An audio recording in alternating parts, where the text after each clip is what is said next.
Hey guys, welcome back with me again in this channel. On today's tutorial, I'm going to show you how you can change a video background in CapCut with no green screen. So in here, what you need to do is prepare the background and also the video that you want to change its background. For example, this video is right here.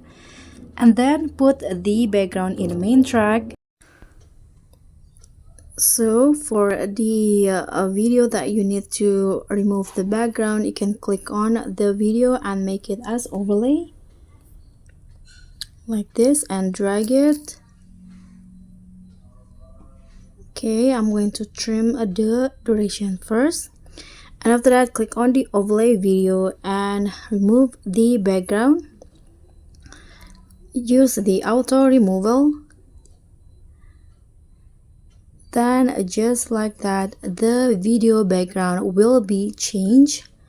Click on a check icon and that's it. So that's all from me. Thank you so much for watching. Don't forget to like, comment and subscribe. Also click on the thanks. Bye.